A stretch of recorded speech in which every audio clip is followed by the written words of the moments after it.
Hello and welcome to another episode of the Sharing Insights podcast, where I've been exploring permaculture, homesteads, and community in Costa Rica. My name is Jason Bliss, and I've been on a heck of a journey. Last month, I started out assembling a recap episode to tell the story about my adventures, the people I met, the things I learned. And, honestly, as I started doing it, it wasn't really capturing what I wanted to do with the podcast.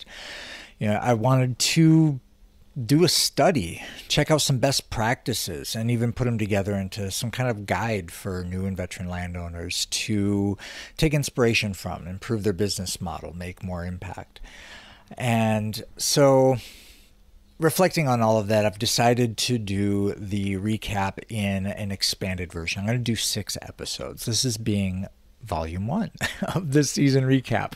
And I'm doing it in a way where I've taken some of the bits that I've learned from some of the guests in my adventure and putting them together in some themes. Like, for instance, in this part 1, I'm going to be talking about financial sustainability. It's something that, it brings a lot of listeners to the show, and it's something that, hey, why not? Start with it.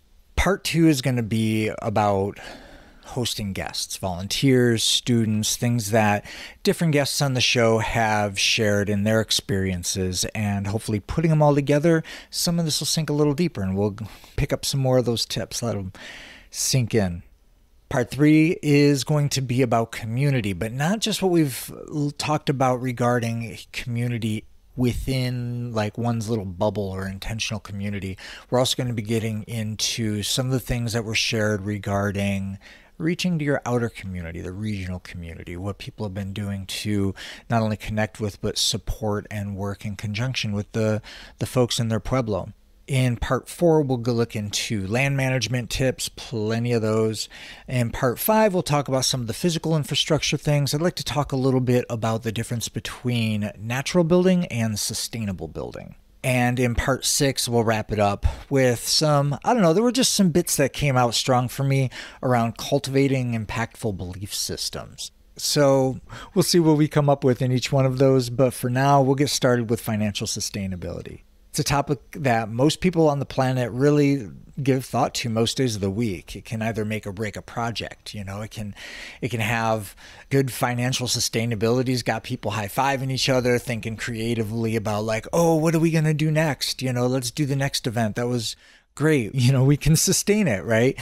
And then there's not doing it in a way that is financially sustainable, and heads are hung low. Like, oh my God, that could have been so great, but it's a topic worth starting with. And whatever one's opinion is about money, the fact is that we need it. Or at least we can generally, for the most part, make more impact with it than without it. So yeah, we'll see how this all comes out. I'll start off with my first guest, Susanna Leff from FINCA Amrita. The focus of her interview was hosting volunteers, which is very much wrapped up in financial sustainability. And, honestly, for some places, it's wrapped up in lack of financial sustainability. And I'll talk a little bit about that. Now, we're going to have a whole nother episode coming up talking about volunteers. So I'll try to keep this tied into the economics of it. But unfortunately, an improperly designed program can often lead to financial crisis. Incidentally, I saw a lot of that. I got my start in the permaculture field over 20 years ago as a backpacker. I spent years living and traveling as a volunteer and saw how a lot of different people were doing it. And I'll tell you, money issues were the bubble buster in some high statistical count of cases, And, here at my own farm, we've hosted volunteers for many years.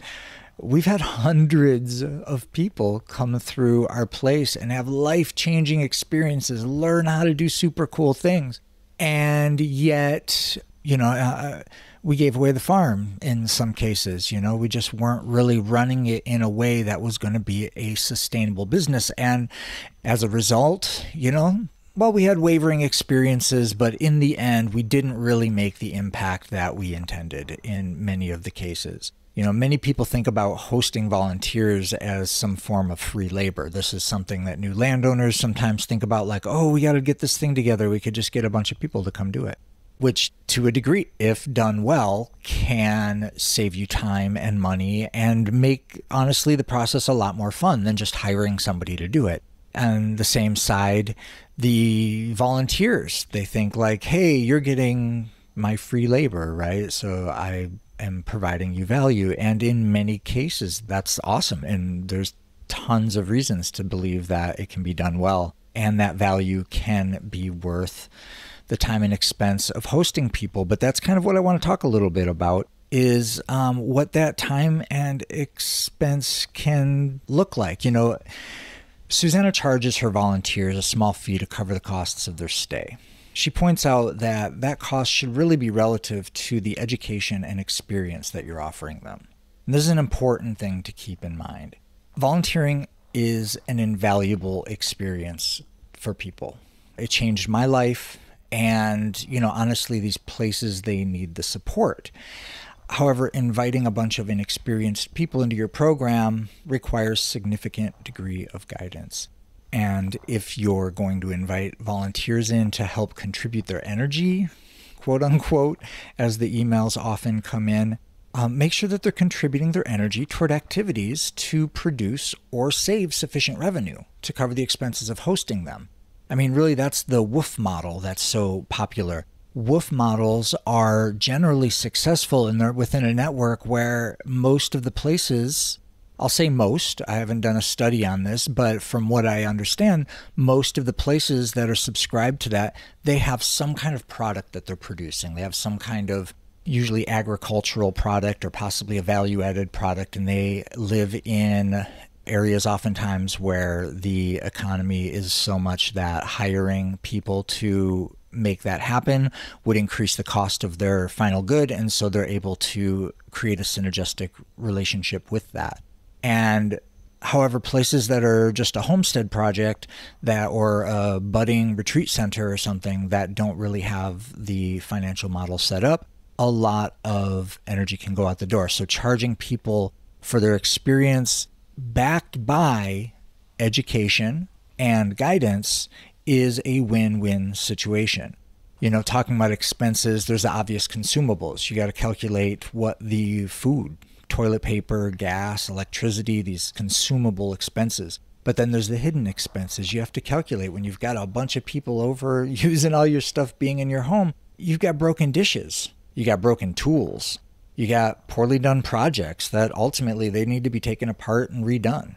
I mean, even stuff like overuse of glue, screws, paint, other materials, poorly laid compost that you just bought for a particular use. All these things are expenses that really pull away from the financial sustainability of the farm. So I guess a lot of people will talk about time is money, and this is an episode about financial sustainability, but I will also squeeze in here a little bit about time. You know, how much time does it take to teach someone how to do something? And this isn't just for volunteers. If you've got, like, even right now, our center is mostly Airbnb folks coming in here. We've just got guests. They have their autonomous space. Most of our places, you know, they've got either a private or a shared kitchen. They pretty much have what they need to take care of themselves, but it's a rural, different place, you know, and the question is, you know, how much do you consider the time spent teaching someone how to adapt to rural living or helping them evolve through their conditioned belief systems? I mean, this can come up with snakes or bugs or a number of other things, or just somebody being out of the city for the first time and they're on your land, and then all of a sudden they're having these revelations and they need someone to talk to. I'm not saying we need to be charging people for that, but it is just something to keep in mind when hosting guests and so forth, and calculating what that value is that we're providing. Conflict management can come up sometimes, especially when you've got an event going on. You know, just discussing simple discomforts that people are going through. All of that is time consuming. It's a consumable asset that we are giving, and it's a value that's being received. And I think that's really ultimately the point that I want to make with all of this. So, you know, whether you're helping them arrange travel or, you know, helping them out when they get sick and you're just providing food for them anyhow, and maybe even some of your personal medicines while they feel better, And yet, you had an original agreement, and there's not necessarily a clause for sickness and all of these things. Maybe I'm going further than I need to with all of this, but the bottom line, I'm just trying to open up the door to thinking about hidden costs and expenses, and also hidden values, whether, and I guess that's a difference whether you're someone who's hosting people or someone who travels around to places and is being hosted. It's just important to keep all of these things in mind. They're true expenses and they're true values that are being exchanged. On the other side, there's the awesomeness. There's when you've got somebody there with you long enough, maybe a few months or so, and they've got all settled in. They're really a valuable part of the team. They're training in the new people. They're telling them the stories. They're showing them how the composting toilet works and all of that. And that can, having a volunteer that's really dropped in the way that I think most volunteers think they will be when they come to a place like this, but then of course they bring the rest of themselves with them. But you get that shining star that just like shows up and they pull it off, and it makes it all worth it. And really the systems that we design into hosting people can make all of the difference. Having things like standard operating procedures, whether you've written those down or you make little videos for how to do different things. There's a cool program called Loom that I've been using the heck out of. It's free. You can make a short video on your laptop, a screenshot, and even take a picture of you while you're doing it. But you can just make a bunch of those and download them and show an administrator how to do the computer thing that you need done, so you don't have to do it every time. Or you can just pull out your phone and take a picture of how you fold your sheets, or how you do the compost correctly, or how do you want your guests to wash their dishes with your eco soap that's super expensive, and you don't want them just squishing the whole bottle onto a sponge under the running water. All of those kinds of things that are on our minds as landowners, and that people coming don't really know how to properly do the things, and they want to know. And a lot of times they're shy of asking us because they understand a lot of what I was saying before. They don't want to take up your time, right? So bringing it back to financial sustainability, or just sustainability in general of time, creating these standard operating procedures, these kind of manuals for living. And one of the first things that we did here when we started realizing this need to communicate some things that we didn't think needed to be communicated, we created a community living agreements. And again, this is something that we can talk about more in the episode when we talk about community, but again, valuing time, rationing our time so that we can really spend it doing the things that we wanted to do when we decided to live these lifestyles. Another popular model is growing food and creating value-added products for sale. Susanna has a few products that she makes at her place. She's got some herbs for tea, some herbal salves, some chocolate. Her guests do help her make that, but it's small. Her market is small. It's a small little cottage industry.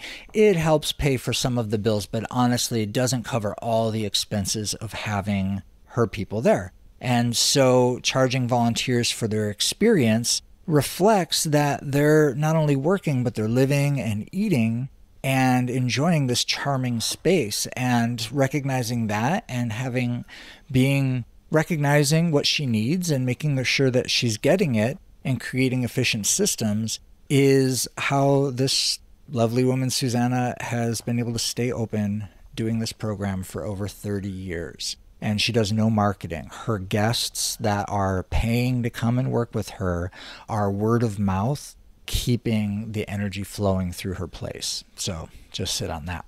Susanna's neighbor, Ed Bernhardt from the New Dawn Center, he's got a few physical products that he and his wife sell at the local farmer's market. They make some tea blends.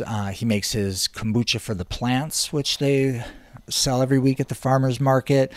He also just, if you caught his video tour of his farm at the end, he talked about making a Gothic solar dehydrator, or I guess Gothic style solar dehydrator made out of a bamboo frame. And, that's something that I've actually begun talking with him, and we're going to put together a little mini course on it, is the plan.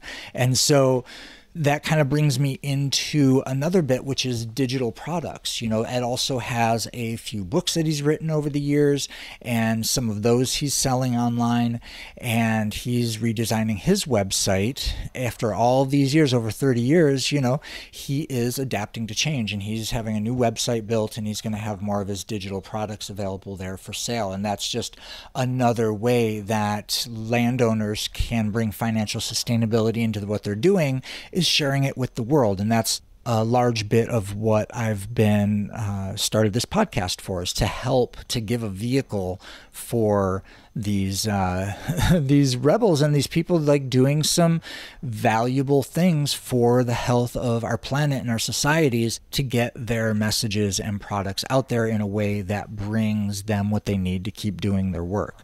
So digital products are a great option for really anyone who's actively doing it. Something, if you've got volunteers or if you've got a partner, have them pull out the video camera and start videotaping that thing that you're doing.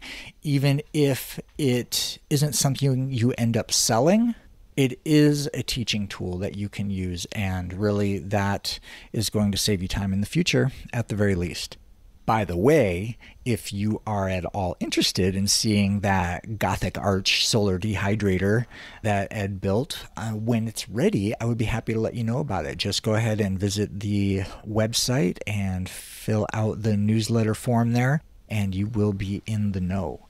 Now, Peter KRING of FINCA ISLA, not only does he have a few products that he grows to sell, but he encourages landowners to consider some kind of profit-generating enterprise to your land. If your mission is to make an impact by being an example, if you're a farm out there that's doing organic permaculture design, that's reforesting, that's doing all of these things, it isn't to say that we all have to be making money with our land. However, if you are someone who wants to make a social impact by teaching, by setting an example for how, like for here, we're a good example of this, right?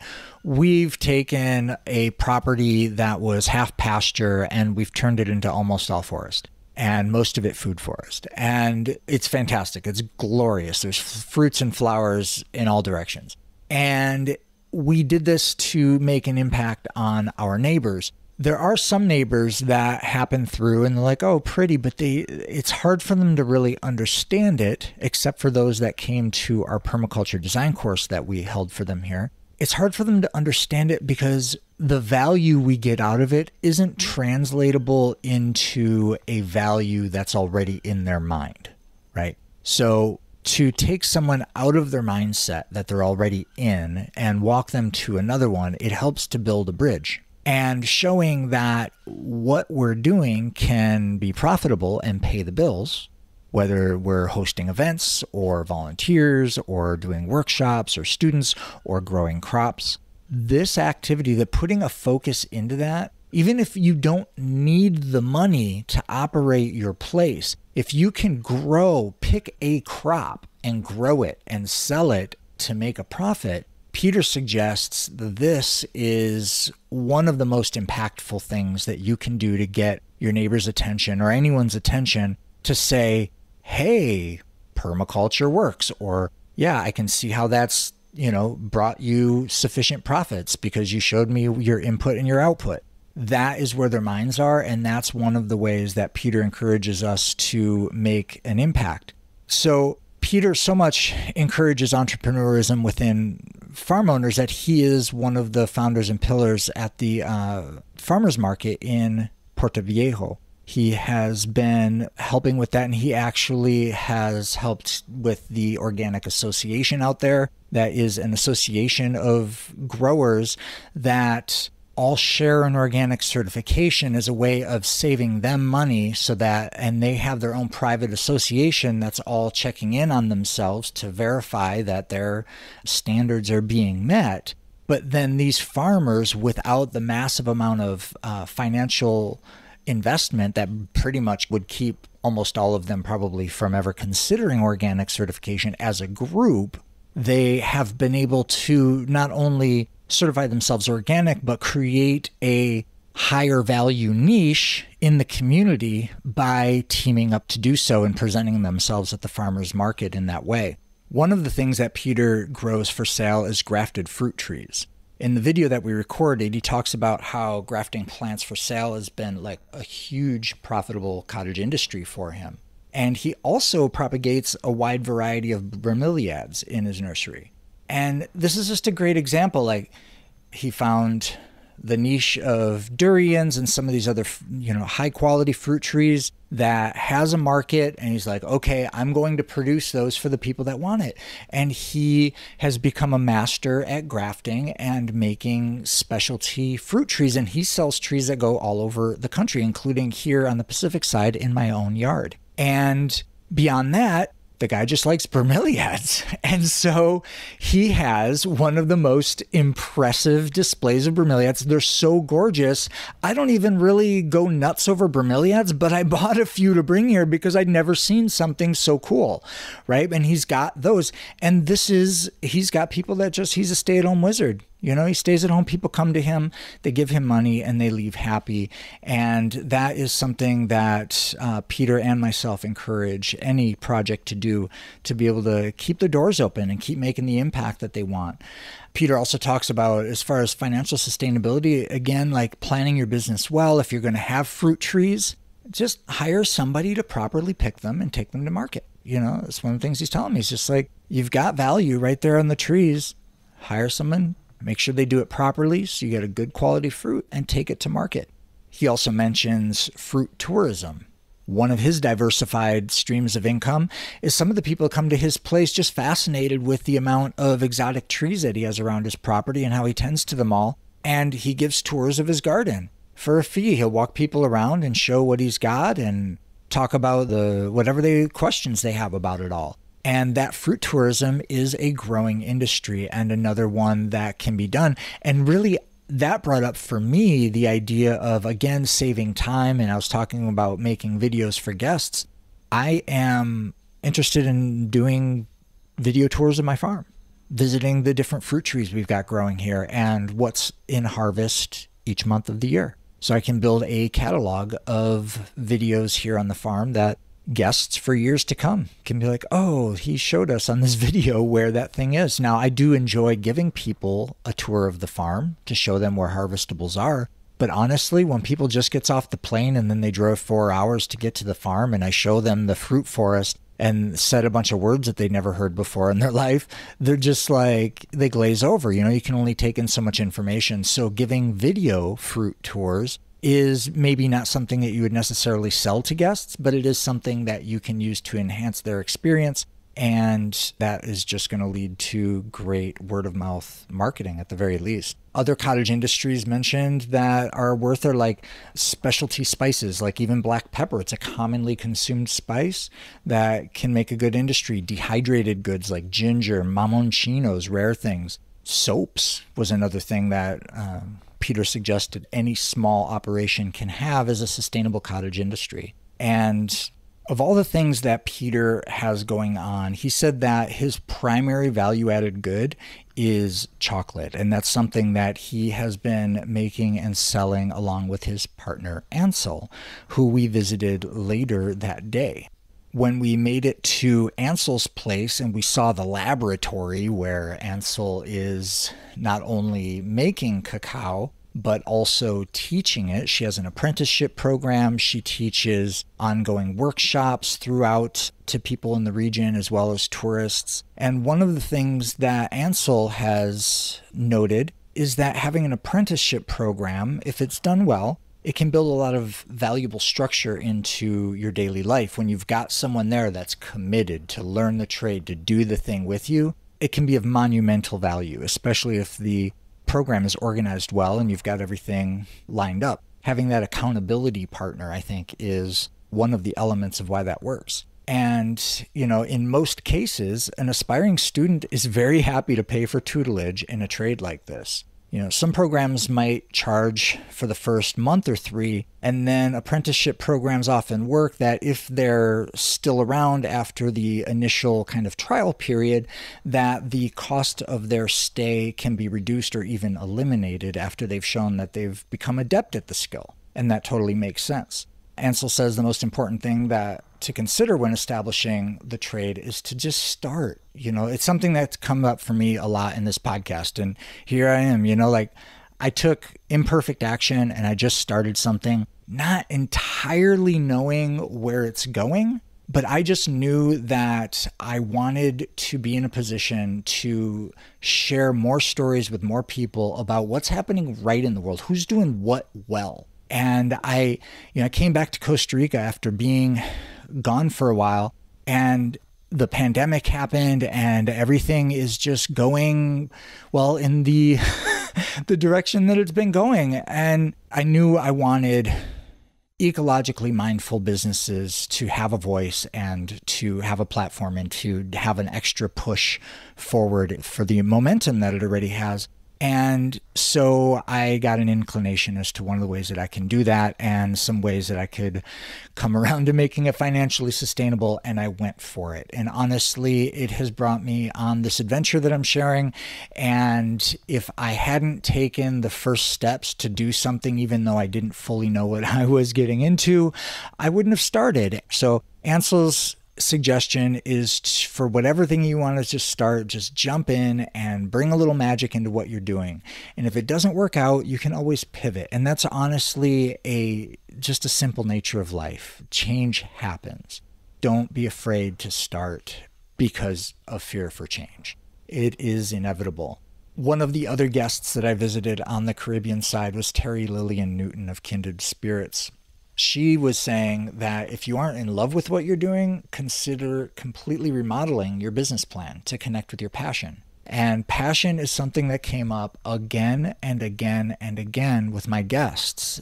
And honestly, I can testify. I had this successful business in Minnesota as a balloon artist and as a booking agent. And even before the pandemic, I had increased the value of what I was doing and the people that I was able to help with it and the quality of my art and all kinds of aspects of learning business. And I didn't really have a passion for it. So even though it was super cool that I was an artist being paid to make his art, I still was not, hey, some people can just do it and stick through it without passion, but honestly, I'm not one of those people, and neither are the Mavericks that are starting a lot of these projects. And just like Terry suggested, I pivoted. I decided to transition out of being a balloon artist into just being an agent, so that I could come back to Costa Rica and work on my farm and do what I am passionate about. And even though that booking agency crashed with the pandemic, me following my passions put me in a much better place than I would have been if I was stuck still thinking that was all I had to rely on. And regarding, passion, that's what Terry did. She had a hospitality business and it was empty for her. And she had this love for horses and yoga, and she decided to make a special niche business mixing horses as a tool for yoga and mindfulness training. And it's going very well for her. Even though Terry went ahead and started her horse yoga retreat center and teaching program, she also recognizes the value of diversifying, and she suggests inviting teachers in from local universities that can come in and bring a class and do a workshop at your location.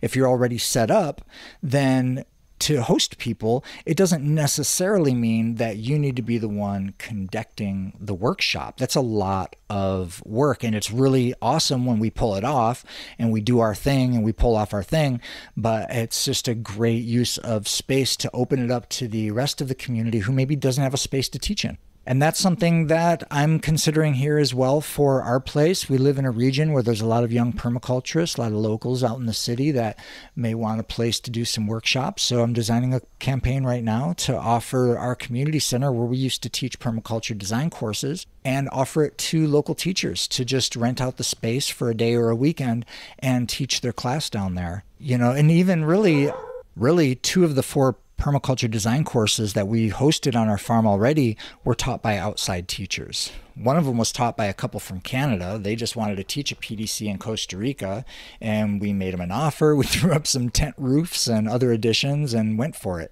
We pulled it off, but honestly, we would have been more ideal to do what Megan Casey invited in her interview, which was to send the students out to rent rooms with their neighbors. She created a farm stay program as a way of hosting extra guests. And that's definitely something I wish we would have considered at the time. But, sure, the substandard conditions were tolerated. It wasn't super bad and the vibes were good. But there were a few students that didn't feel like their needs were being met.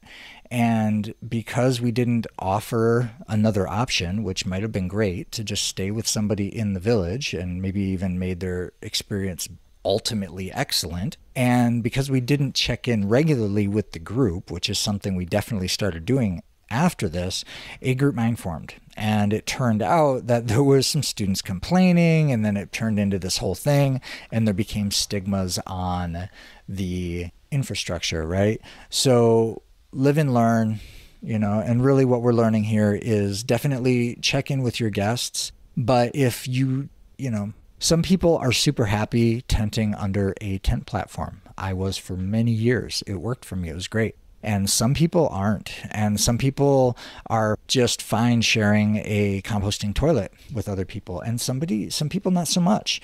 And we want to bring impact and value to lots of people's lives. And it's understandable. And I just said, start with what you got and go for it. But again, the invitation is to open up and think outside the box and tap into the resources of our community and stay creative. And the next PDC that we taught, it was also bringing in another group from outside. This time it was a nonprofit organization called Mindful Generations that sent out 2 teachers and funded all of their travel and stay. And we provided the space, and we found the locals, the neighbors, and they taught, and we hosted a permaculture course for local campesinos or farm owners in our pueblo here. And it was taught in a very unique way. It was a series of weekends to accommodate their schedule. And they just came and they went home at night, and they even brought their own lunch. So we were able to provide a completely free permaculture design course to a dozen of our neighbors here. And that was really, it was an excellent, and oh, check this out too. One of the other innovations of this is that they did, I forget exactly how many weekends it was. I think it was maybe 6 or 8 weekends. And then they took a couple months off and they left. And then they came back and taught another series of weekends to finish up the course. But in this case, they went with this group and they traveled around to each of the different farms where they had done their projects. And they got to each of the students, got to teach the rest of the student group what they actually implemented on their farm, and they got to all talk about it. So I guess that's a little divergence from the financial sustainability bit, but I guess not really, because the deal is that we brought in outside teachers. We just hosted it, and we found someone to fund it, someone to teach it. We found someone to learn it, and it didn't cost us nearly as much time, energy, and money as it did to prepare for the previous one, where we were like scrambling to boost up our infrastructure, right? So again, using the expanding our view of the value we have around us is just a great place to be. Esteban Acosta from Sembrando Flores and Biogas, he shares an essential perspective that he's earned from his years helping commercial coffee and wine growers convert to organic and biodynamic practices. He says that before planting cash crops, that we should consider what the optimal crops are for our climate and altitude.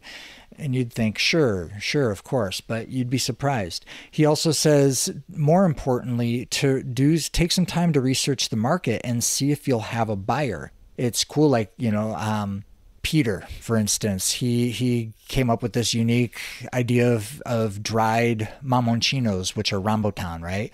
So great. Does that mean he's suggesting going out and planting a whole field of rambutan so that you can plan that you're going to have a booming dried rambutan or mamoncino market or product? No, of course not. It's really important to try a product and test it and get some market feedback before making big investments. And while that all really sounds like common sense, it's far more common that a grower will have a fancy for a product that they like or heard about and attempt to grow it, only to find that their location isn't optimal for the product, or that finding a buyer is more challenging than they thought.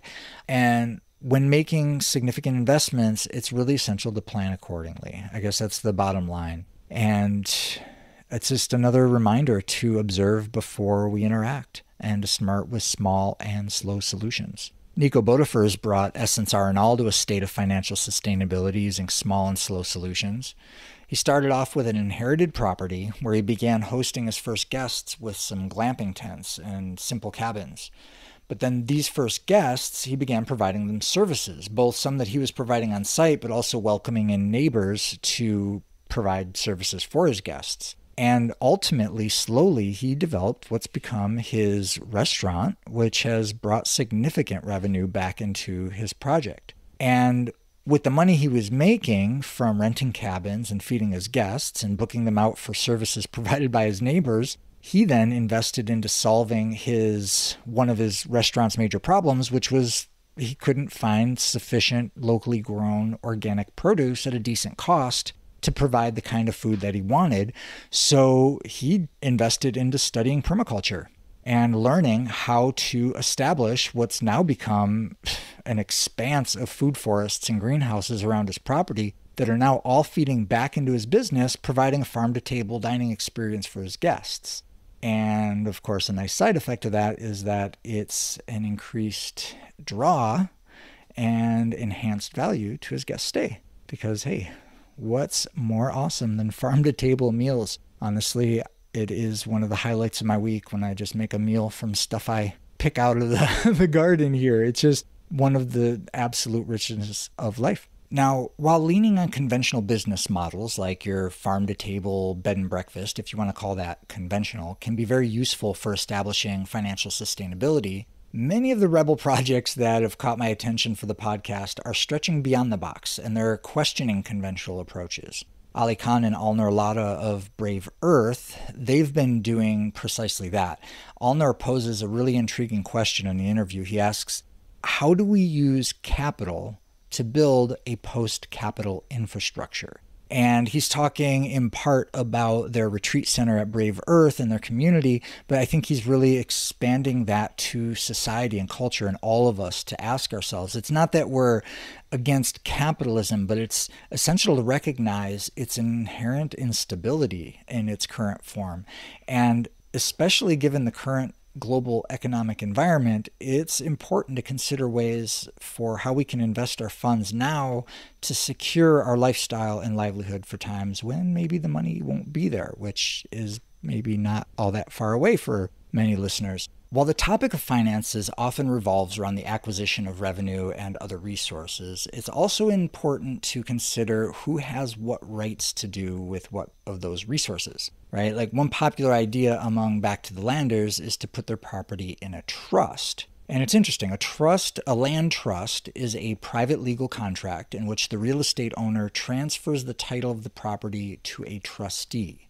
And there's many legal reasons that someone might choose to do this, but Alnur recommended that putting the land in a trust is a great way to avert the potential for the owners to commodify the property for personal gain. And Brave Earth has also designed an interesting profit-sharing model into their community's agreements. They've created a retreat center and other services as communally owned and operated economic engines. They use what they refer to as a 50-25-25 model to direct the allocation of profits generated by the community-run events and services. This model directs the proceeds from the operation of the community's business efforts after paying the costs of production and facilitators, and it divides them as follows. 50% of the profits come back into the community for ongoing growth and maintenance. 25% goes into a profit sharing pool that's then divided among the community members and employees. And then the other 25% then goes to an outreach account that they intend to build and use to assist other communities in replicating their model. So it's an experiment and it's in its trial phase, but it's interesting to consider the wisdom of dividing funds in a similar way that might help with the longevity of your own project. It's long been taught that creating savings accounts and investment accounts and tithing accounts are all valuable practices to develop.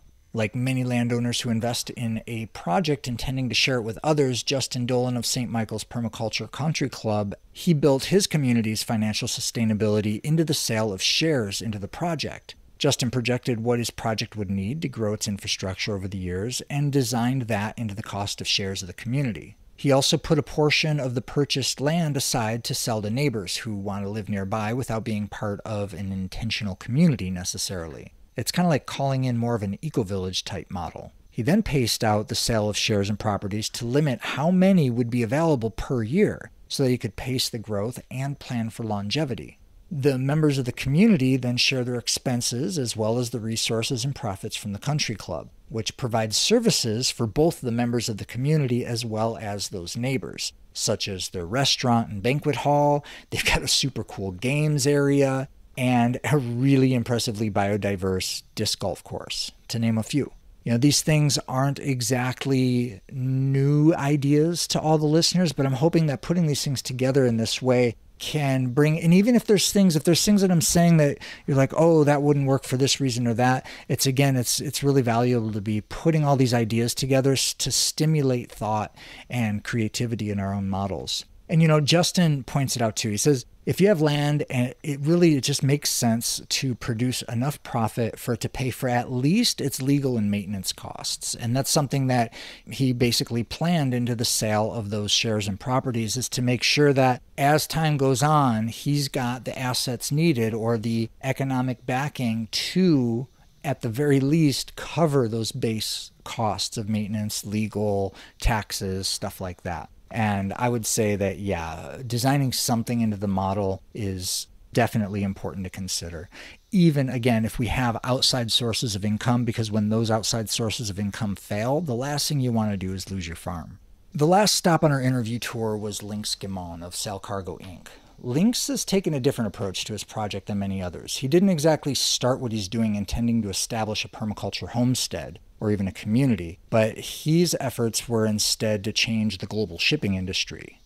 It's the team of international shipbuilders and local carpenters who are the ones who've taken up the initiative to plant up their beachside property and expand on the sustainability aspects of the shipyard's business model. One of the exciting things about Lynx's model is that he's not only established a reforestation project to offset the wood and energy consumption of building the ship, but he's partnered with a 501c3 nonprofit organization to receive funds for not only that, but other fundraising initiatives like social outreach and education. The approach has increased the size of his team and the impact that they're able to make with their efforts, while enhancing the results of their fundraising efforts significantly. In reviewing the interviews for this recap, I went ahead and went back through Brandy's interview with me from her podcast, For Animals for Earth.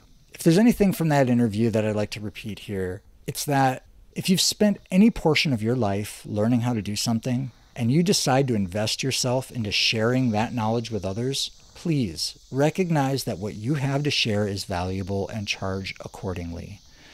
Don't let cultural money issues block you from receiving what you need in return for continuing your work and building your dreams. We did that. We let our ideals of what we wanted to give our guests and provide, and we have some money, we can cover it. And we didn't want to charge people that were like, I'm, have so much to offer, I want to just help you out. And we said yes so often when honestly, and then things didn't, unfortunately, we said yes too soon many times. And within weeks of saying yes, the quality dropped, but the agreement didn't. And so I guess that's just kind of my personal message to any landowners out there, is don't let yourself get caught in thinking that what you have isn't worth charging for. If there's any people on this planet that deserve to thrive, it's those of us who've invested ourselves into caring for the land, caring for other humans, and sharing what we have with the world. Please support those who are. That's another big thing. If you're not one of those people, support those who are and do what you can to be one of them. If you like what I'm sharing here in this recap, be sure to subscribe to the podcast and tune in to my upcoming reviews. For that matter, send a link of this episode to someone who might get value from it. In the upcoming episodes, we'll be exploring more insights into hosting guests, building community, both internally and regionally. We'll be talking again about land maintenance, tips for sustainable building methods, and upgrading your belief system and capacity to make an impact in the world. So until then, have an abundant week. Thanks for listening.